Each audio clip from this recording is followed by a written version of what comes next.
Om Namo Bhagavate Vasudevaya.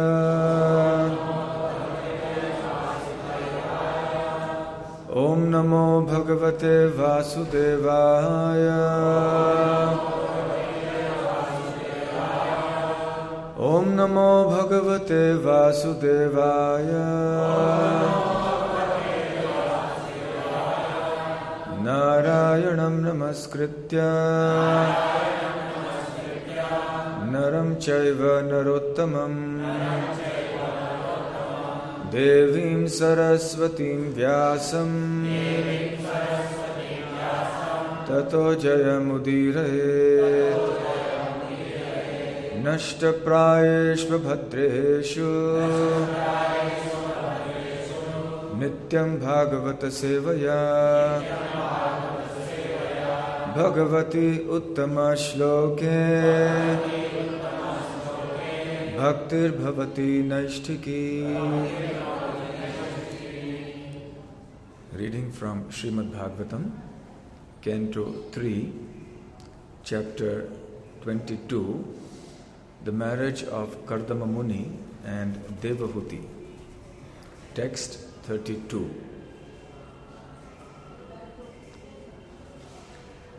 Barhishmatim Nama Vibhu Ya Nirvishya Samavasat Tasyam Pravishtaha Bhavanam Tapatraya Vinashanam.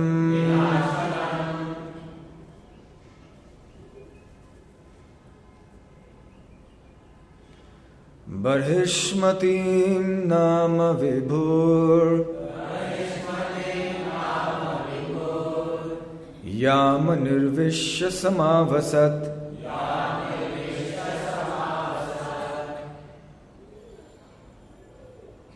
Yam Nirvishya Samavasat Tasyam Pravishto Bhavanam Tapatraya Vinashanam.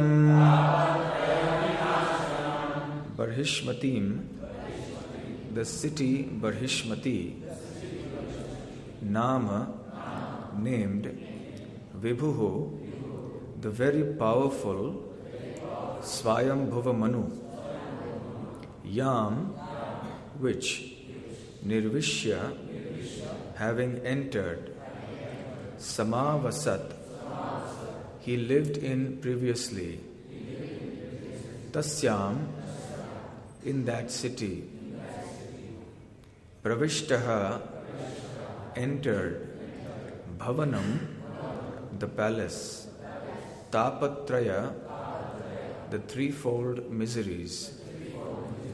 Vinashanam, destroying. Translation and purport also by His Divine Grace, A.C. Bhaktivedanta Swami Srila Prabhupada. Translation. Having entered the city of Barhishmati, in which he had previously lived, Manu entered his palace, which was filled with an atmosphere that eradicated the three miseries of material existence. Purport. The material world or material existential life is filled with threefold miseries. Miseries pertaining to the body and mind, miseries pertaining to natural disturbances, and miseries inflicted by other living entities. Human society is meant to create a spiritual atmosphere by spreading the spirit of Krishna consciousness. The miseries of material existence cannot affect the status of Krishna consciousness. It is not that the miseries of the material world completely vanish when one takes to Krishna consciousness, but for one who is Krishna conscious, the miseries of material existence have no effect. We cannot stop the miseries of the material atmosphere, but Krishna consciousness is the antiseptic method to protect us from being affected by the miseries of material existence. For a Krishna conscious person, both living in heaven and living in hell are equal. How Swayambhuva Manu created an atmosphere wherein he was not affected by material miseries is explained in the following verses. Om Jnanatimmirandhasya Jnananjanashalakaya Chakshurunmilitam Yena Tasmai Shri Gurave Namaha Shri Chaitanya Manobhishtam Sthapitam Yena Bhutale Swayam Rupa Kada Mahyam Dadati Svapadantikam Vandeham Shri Guru Shri Utapadakamalam Shri Gurun Vaishnavamscha Shri Rupam Sagrajatam Sahagana Raghunathanvitam Tam Sajivam Sadvaitam Savadutam Parijana Sahitam Krishna Chaitanya Devam Shri Radha Krishna Padam Sahagana Lalita Shri Vishakhanvitamscha Vancha Kalpatarubhyascha Kripa Sindhubhya Evacha Patitanam Pavanebhyo Vaishnavebhyo Namo Namaha Namo Mahavadanyaya Krishna Prema Pradayate Krishnaya Krishna Chaitanya Namne Gauratvashe Namaha He Krishna Karuna Sindhu Deenbandho Jagatpate Gopesha Gopika Kanta Radha Kanta Namostute Tapta Kanchana Gaurangi Radhe Vrindavaneshwari Vrishabhanu Sute Devi Pranamami Hari Priye Jai Shri Krishna Chaitanya Prabhu Nityananda Shri Advaita Gadadhar Shiva Sadi Gaur Bhakta Vrinda Hare Krishna Krishna Krishna Hare Hare Hare Rama Rama Rama Hare Hare Hare Krishna. So we see here how Swayambhuva Manu, being a great devotee of the Lord, has created an atmosphere where the three miseries of material existence do not have an effect. There are a lot of disagreements amongst people in the world on various subjects. But on one thing, surely everyone will agree, and that is that we all have sufficient problems and miseries. People may complain about many things, but no one complains about lack of misery or lack of problems. That's all pervading. It's everywhere in this material world. The material world has been designed for misery. And people are struggling to find a solution to these miseries. But we read from the scriptures that Krishna consciousness is the only solution. It is the only way that we can eradicate the material miseries. The three kinds of miseries that Srila Prabhupada is mentioning here in the purport. One is the adhibhautik miseries, the miseries caused by other living entities to us. Adhyatmik klesha, or the klesha miseries caused by our own body and mind. And then the adhidaivik klesha, or the klesha or misery that is inflicted by superior controlling living entities like the demigods, which means basically miseries caused by natural disturbances like earthquakes and famines and so on. So these material miseries always afflict the conditioned living entity here in this material world. Even the demigods, even Brahmaji is not free from miseries inflicted by other living beings and so on. Even though the demigods are controlling the various affairs of this material world, of the universe, but still when the asuras come, they get anxious. They have battles. Sometimes they're dispossessed of their property. Even Brahmaji, at the time of creation, was so much in anxiety by some of his unruly, misbehaved progeny. So anxieties and miseries are there everywhere. But Srila Prabhupada mentions in the purport that the miseries of material existence cannot affect the status of Krishna consciousness. It is not that the miseries of the material world completely vanish when one takes to Krishna consciousness, but for one who is Krishna conscious, the miseries of material existence have no effect. We cannot stop the miseries of the material atmosphere, but Krishna consciousness is the antiseptic method to protect us from being affected by the miseries of material existence. Antiseptic method. Just like we use an antiseptic cream to protect ourselves from some infection when we cut ourselves. Similarly, here we are being constantly assaulted by Maya all the time, whether we are in the temple or outside the temple. Maya is everywhere. But if we are Krishna conscious, then we will be protected from the afflictions of Maya, whether inside the temple or outside. And if we do not take the precaution to protect ourselves by properly practicing Krishna consciousness, then we could be afflicted from Maya even inside the temple, right in front of the deities, when the chanting of the holy name is going on and when we are taking darshan. So therefore, inasmuch as Krishna consciousness is a state of mind, is a state of consciousness, and one can be Krishna conscious anywhere, and one can not be Krishna conscious perhaps even inside a temple in Vrindavan Dham, similarly, misery is also a state of consciousness. It's all a question of how we approach the topic, how we approach the phenomenon of misery. There are some who become miserable very quickly, and there are some who perhaps tolerate and have a different view of misery. Even in material life, what to speak of those who are Krishna conscious? There are many who are very optimistic and positive in nature. And they like to see everything positively. They see difficulties also positively.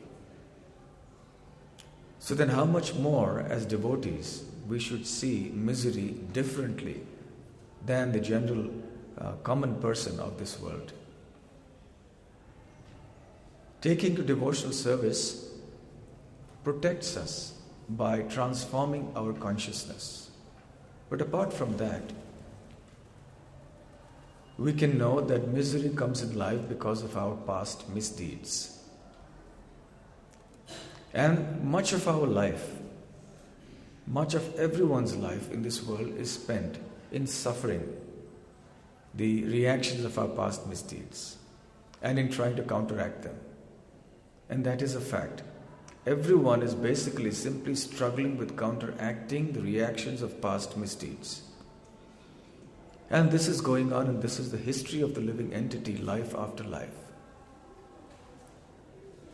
So in the Nectar of Devotion, Srila Rupa Goswami, Bhakti Rasamrita Sindhu, Rupa Goswami describes that one of the first things that happens when a person takes to Krishna consciousness is that these sinful reactions start becoming eradicated. Rupa Goswami says there are 6 primary characteristics of devotional service, and these characteristics manifest 2 at a time, gradually, at the 3 different stages of devotional service. In the stage of sadhana bhakti, which is the preliminary stage, the stage of practice in Krishna consciousness, it is not the stage of perfection, it is a stage of practice. We have 2 symptoms of devotional service that come. One is klesha gni. Klesha means misery, gni means that which destroys. So even in the stage of sadhana bhakti, one's miseries are destroyed because miseries come from our past misdeeds. So for a devotee who is very rigorously and strongly practicing Krishna consciousness, we can understand that whatever suffering is coming is no longer because of the past misdeeds, or even if they are there because of past misdeeds, they are considerably reduced. At one place, Srila Prabhupada says that if by one's past misdeeds one was supposed to have been, let us say, have one's head chopped off, one may end up just having a little cut on the finger. So the misdeeds are considerably diminished if they're not completely removed. And gradually, with intensified devotional service, the miseries and the sinful reactions are removed from the very roots. And the other is, of course, Shubhada. Shubhada means that it brings all auspiciousness. These two manifest in the stage of sadhana bhakti. And then there is moksha laghutakrit, which means that devotional service derides or makes insignificant even liberation. And there is sudurlabha, which is that devotional service is very rare. That stage, that comes in the stage of bhava bhakti, which is the intermediate stage between practice and ultimate perfection. And then in prema bhakti, of course, there is sandrananda visheshatma, which means there is great bliss, concentrated bliss. And finally, there is Sri Krishna Akarshini. That means Sri Krishna becomes completely attracted to the devotional service of that devotee. That happens in the stage of Prema Bhakti. So we can see that even in the very preliminary stages of devotional service in this world, one can become free from the reactions of one's past sinful activities. And it is the past sinful activities which cause misery. Therefore, freedom from misery is something very preliminary in devotional life. But our experience is that no longer how much we chant our rounds, somehow the problems keep coming. Miseries keep coming in our life.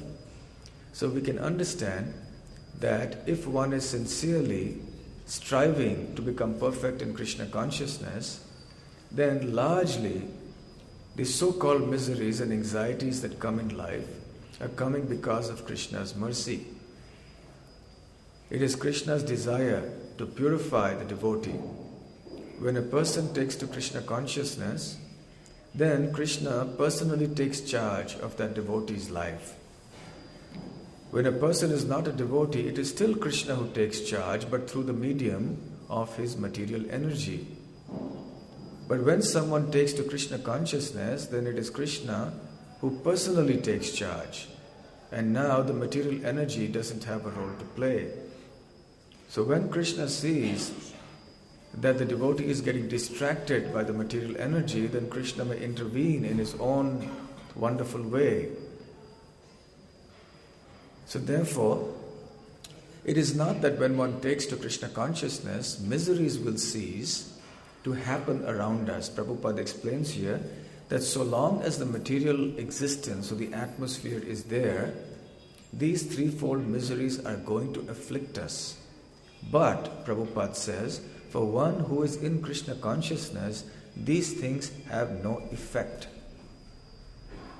In other words, although the misery is not just a question of something that happens in the external world to us,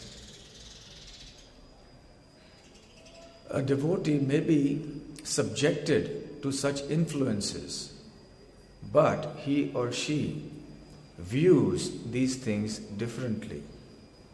A devotee views misery as an opportunity to serve Krishna, as a facility to serve Krishna.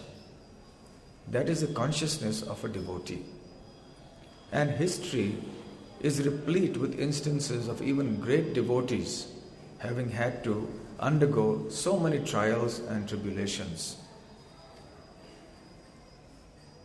In the Bhakti Rasamrita Sindhu again, Srila Rupa Goswami describes that there was one cowherd boy called Vrishabha, and one time he was collecting flowers to make garlands for Krishna.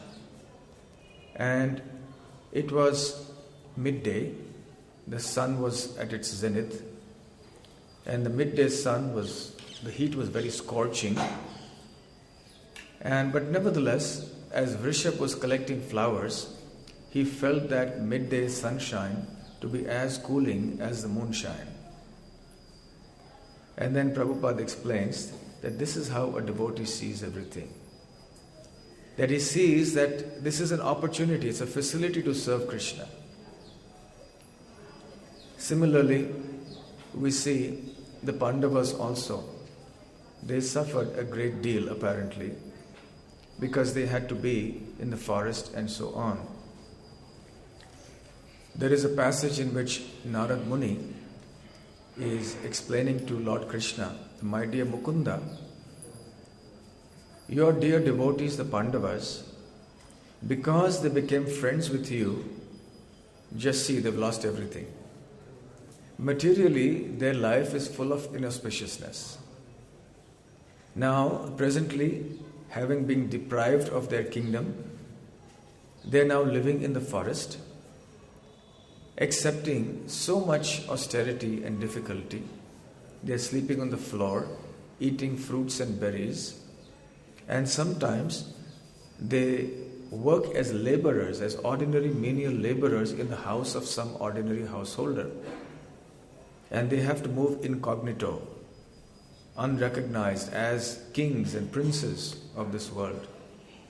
But still, O dear Mukunda, they have not lost faith in you, and their love for you has not diminished, and they continue constantly thinking of you and constantly chanting your names in the ecstatic love of friendship. So in this way we see from the examples of great devotees that even though externally there may have been very trying circumstances, the devotee never forgets Krishna.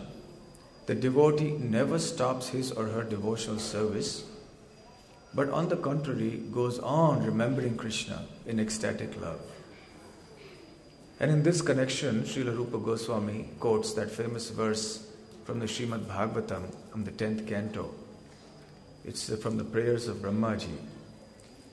Tatte nukampam susamikshmano bhunjana evatma kritam vipakam hridva vapurbhir vidadhan namaste jive tayo mukti pader sadaya bhag. Brahmaji is explaining to Lord Krishna in his prayers that a person who, while experiencing some difficulties in life, understands that to be the reactions of his past misdeeds alone. Bhunjana eva atma kritam vipakam. Vipaka means all these difficulties are simply because atma kritam, because I have done these things in the past, I have committed some sinful activities in the past, and therefore, due to that alone, am I suffering from this misery at the present moment. So the devotee never blames anyone else for his or her suffering. We alone are responsible for all the misery that we experience. So therefore the devotee never thinks ill about others and never holds others as the cause of these difficulties. Who can you blame when you bite your own tongue? Who is the cause of the misery? Sometimes we bite our own cheek or inside of the cheek, or we bite our own tongue by mistake. So similarly, the devotee thinks like this. And for anything good that happens in life, the devotee holds Krishna responsible. For anything miserable that happens, the devotee holds himself or herself responsible. That is the mentality of a devotee. And in the meanwhile, while expecting or appreciating that these miseries are due to me alone, the devotee patiently expects Krishna's mercy and in fact sees this misery also as Krishna's mercy. He doesn't complain. And in the meanwhile, Hridvag Vapurbhir Vidadhan Namaste. He continues to serve Krishna with his heart and soul. Hrid means the heart, Vak means one's words, Vapuhu means one's body or one's actions, one continues to offer obeisances and serve Krishna in various ways. So Brahma says that if one does this, then he becomes Daya Bhak, the rightful claimant to the kingdom of God. The Acharyas explain that Krishna is an object or a property to be apportioned to his devotees. Krishna may be from one point of view be independent, but from the devotional point of view, Krishna is the property of his devotees. And he is to be distributed amongst his various devotees. He is the property of his devotees, and he has therefore no independence. So a devotee who works in this world, in this consciousness, becomes an automatic inheritor to all the wealth and opulence and the glory of the spiritual world, automatically by virtue of his or her devotional service. Srila Prabhupada explains that the word Daya Bhak indicates that just as the son is the rightful claimant automatically of the father's property, similarly, the devotee is the rightful inheritor of the property of his spiritual father, Krishna. What does the son have to do to inherit the property of the father? He simply has to be alive. That's all. If he simply remains alive and he doesn't leave the father, continues to serve the father, then automatically the property will be his. Similarly, what do we have to do to attain to the spiritual world and to attain the eternal association of Krishna and to participate in Krishna's pastimes in the spiritual world? We simply have to remain alive in Krishna consciousness. Rupa Goswami explains that the father may sometimes feed the child sweet milk or may sometimes give him bitter juice of the nimba tree. Nimba is neem. Neem juice is very bitter. So one may taste some very bitter nimba juice given by the father or some sweet milk. But if one continues to understand that this is the father's love, because I'm suffering from a disease, therefore the father gives me neem juice to get rid of my jaundice or whatever disease. And when I'm well, sometimes he gives me sweet milk to nourish me. Similarly, in misery or in happiness, if one continues to understand everything going on in life as Krishna's mercy and an indication of his love for us, and we continue to serve him diligently with devotion, then we are assured of that destination in the spiritual world. So this is the beauty of Krishna consciousness, that a devotee sees everything as Krishna's arrangement, and when the devotee becomes firmly fixed in discharging devotional service, then there is no more misery. Bhaktivinoda Thakur also mentions in his prayers, Jedine grihe bhajana dekhi grihete goloko bhai. He says, when I return home from my work, because he was a magistrate, as you know, and a magistrate means he has to deal every day, all day, with all kinds of problems and crime and so many other issues. So he says, when I return home, bhajana dekhi, when I see that there is bhajan or the devotional service going on, there is arati, there is kirtan, there is worship of the deity and so on.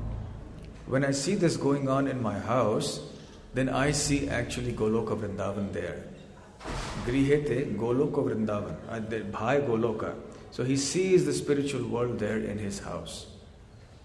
So similarly, we are very fortunate to be here in Krishna consciousness, to be here in Sri Vrindavan Dham, to be in Sri Krishna Balaram Mandir.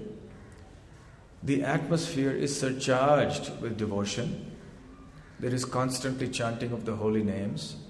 Such gorgeous dressing of the deities, everything is so beautiful. The atmosphere is so nice. So then it is an opportunity for us to forget whatever anxieties and miseries there may be. In the course of one's devotional service, There may be many anxieties. It is bound to happen. But Srila Prabhupada says that such anxieties are spiritual and they actually purify us. So devotees should not be afraid of such devotional anxieties. Devotees should not become discouraged and demotivated when such anxieties come into one's life. Because again, this is an opportunity to serve Krishna. If one wants to become free from that anxiety, then one also will be relieved of that opportunity for service which gave rise to that anxiety in the first place. So being free from anxiety means being free from service, being free from the opportunity to serve Krishna. Therefore, the devotee is not attached to his or her own mental condition being in a certain way, except to be in Krishna consciousness, of course. So it is imperative that as devotees we really chant the holy name very nicely. We chant our rounds very nicely, very strongly. We hear and chant. We read our books, Prabhupada's books, very carefully. We render our devotional service with great enthusiasm and diligence. We come and take darshan of our beautiful deities every day without fail, in a mood of devotion, begging for their mercy. And surely Krishna will protect us. And we will have that antiseptic, as Prabhupada says, to protect us from being miserable even in the midst of factors that apparently cause misery. How much misery the Pandavas underwent. Sometimes when we complain of misery, then we can reflect on the great devotees like Prahlad or the Pandavas. What is our misery compared to theirs? At least nobody is throwing us under the feet of a mad elephant. Nobody is throwing us into the fire. Nobody is throwing us from the top of a mountain down a cliff. Surely nobody has taken away everything and banished us to live in the forest on roots and berries. Nobody is trying to poison us, to kill us every day. So our miseries are comparatively insignificant. And still Kunti Maharani, what does she say? What does she pray in the Srimad Bhagavatam?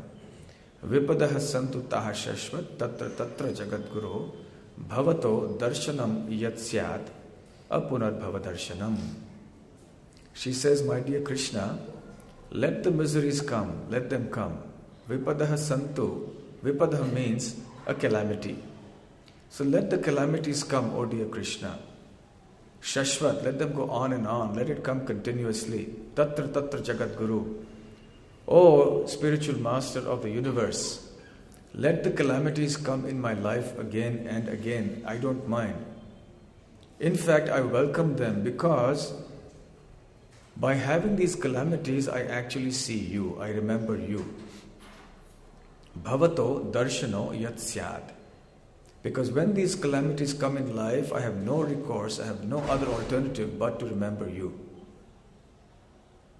So therefore, a devotee is expert in turning an adverse situation into a favorable situation. Misery or difficulty is generally considered to be an adverse situation in life, an inauspicious situation, but a devotee turns it around to make it favorable by using it as a wonderful opportunity to remember Krishna and call out feelingly. So the more feelingly we call out to Krishna, the more quickly Krishna responds. And the devotee feels relief and actually bliss. Srila Prabhupada mentions that the yogis in the Himalayas don't have headaches, but I have so many headaches, he says. Because he is concerned about spreading Krishna consciousness, which is the topmost activity in the creation. So therefore, devotional service does not mean that a devotee is frightened of miseries. Rather, the only thing a devotee is attached to is to serve Krishna in the best possible way and to please him and his devotees. That is the goal. So, when devotees work in that spirit, then automatically the three miseries cannot afflict one. if one takes the precautions of applying this antiseptic cream every day, then we will see Krishna everywhere, like Kunti Maharani is saying. Premanjana churita bhakti vilochanena santah sadaiva hridayeshu vilokayanti yam shama sundaram achinti guna swarupam govindamadi purusham tamaham bhajami. Brahma says that we should apply this antiseptic ointment of Krishna Prem on the eyes. And then what to speak of the material miseries disappearing? Krishna will appear instead of those miseries. Instead of seeing misery, we will actually see Krishna. And that is something that is very rare in this world. So we are very fortunate to be amongst those rare people who at least have the opportunity to try this, to attain the perfection in life. And Prabhupada goes on in this purport to say, for a Krishna conscious person, both living in heaven and living in hell are equal. That is correct. Because whether in heaven or hell, a devotee only discharges devotional service. Therefore in the Bhagavatam it is said, Tulyama lavena api na swargam na punarbhavam bhagavat sangi sangasya martyanam kim utashishaha. A devotee sees a situation of being in heaven, in hell, or in liberation equally, tulyama. And because he has the association of devotees, so he doesn't mind. He is simply discharging devotional service.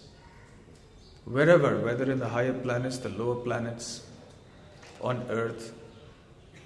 So this is our cherished treasure, devotional service. Our cherished treasure is not the peace that comes from the absence of miseries. But our treasure is the opportunity to render constant, unmotivated devotional service to Krishna. And that opportunity we have been given by Srila Prabhupada's grace, by Krishna's grace, and by the grace of all the devotees. So Swayambhuva Manu has created such an atmosphere in his kingdom, Barhishmati. And Srila Prabhupada is therefore urging us to follow in the footsteps of Swayambhuva Manu, to also create such a situation here in our Krishna Balaram Mandir, and indeed in ISKCON, and indeed all over the world, by developing this mindset and this attitude, whereby not only those residing here can experience that constant happiness of devotional service, but even those who come from outside can actually get that experience. Hare Krishna, Krishna Krishna, Hare Hare, Hare Ram, Ram Ram, Hare Hare. Thank you very much. Are there any questions or comments? Yes. Hare Krishna. Thank you, Prabhuji, for a nice, inspiring class. Some of the acharyas, they say that they did not feel the misery of this material when they are here. It's like they say, Visham Punna Sukhayate. For them, it's like the whole world is like the source of happiness, or they don't feel the misery. But on the other side, as a sadhaka, practitioner devotee, I was meditating on the verse of Chaitanya Mahaprabhu reciting like the Sikhastakam prayers. Nadanam, Nadanam, Sundari. So that's actually when we say that Nadanam, I don't want wealth, women, and etc. all these things. But when we say the second line, Mama Janmani Janmanishware, personally I feel hesitant to say that how we have enough, we are getting enough torture from this material world and nature. And still we are praying that we want to take bath again and again and again. But can you clarify this? Devotional service, pure devotional service, is unmotivated, and therefore this means that a devotee does not seek relief from misery. does not seek relief from the material existence even. In the ultimate stage, the devotee only seeks to please Krishna and serve him. And therefore the devotee, the pure devotee, is willing to take birth again and again in this material world if Krishna so wills. If that pleases Krishna, if for accomplishing Krishna's purposes, that is what is required to be done, the devotee is happy to do that. That is the mentality.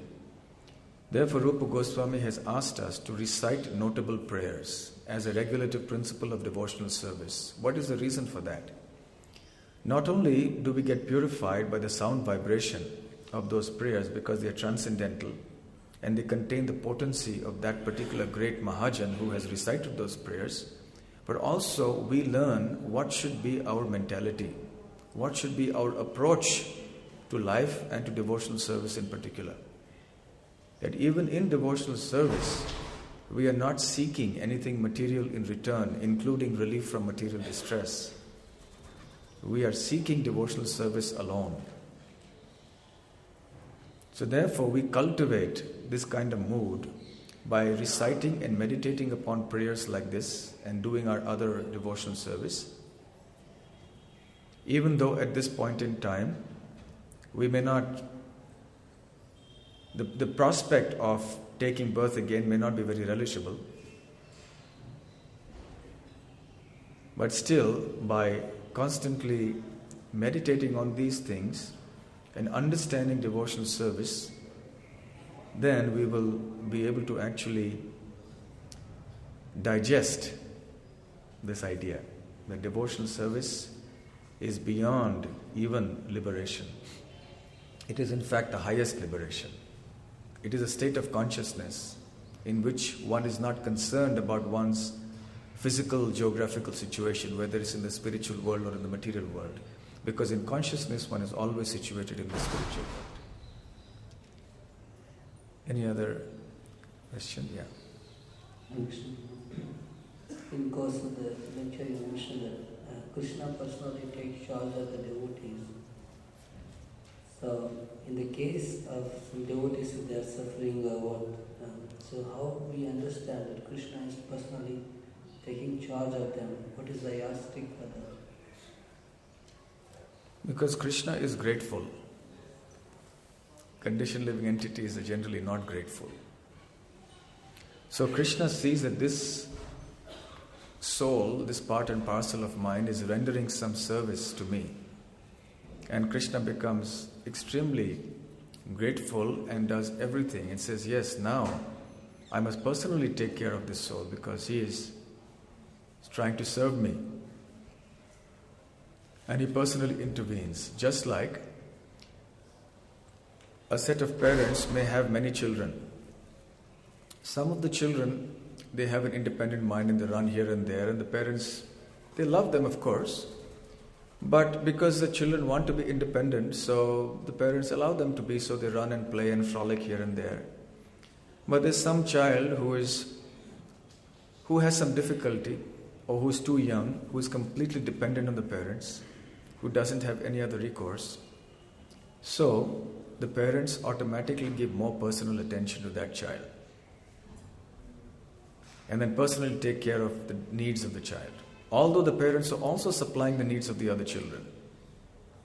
So Krishna is also supplying the needs of the atheists in this world, but for devotees he takes personal special care because the devotee wants to reciprocate with Krishna in that way.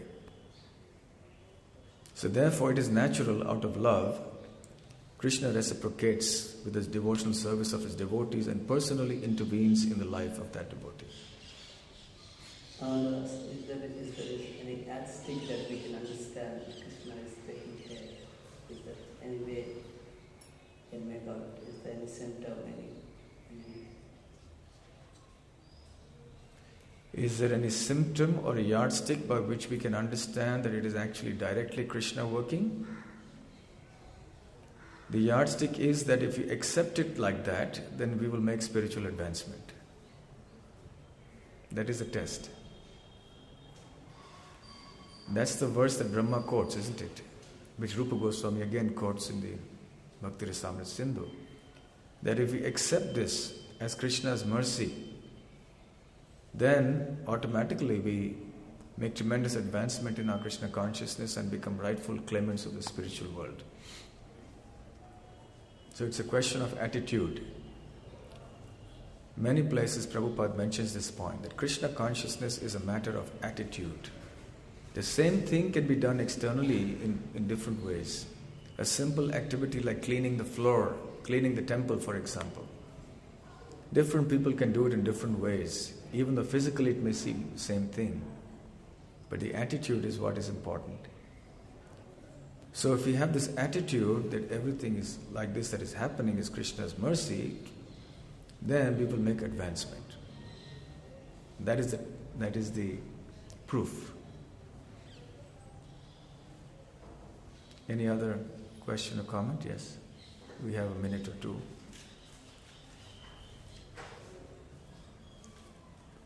Hare Krishna. Prabhuji, by Krishna's arrangement, we are bereft of the association of devotees. How to understand that that's mercy of Lord?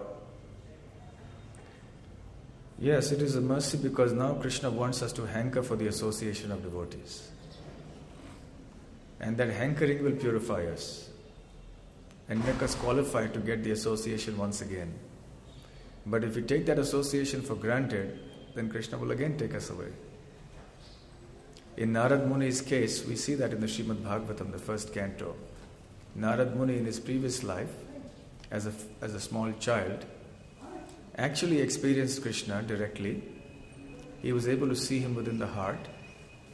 And then suddenly his meditation broke and he could not see Krishna any longer. And he struggled hard by certain mechanical meditative postures to try to bring Krishna back within the heart, but Krishna didn't come. And then a voice called out, it was Krishna who said, "My dear child, in this life I will no longer come before you.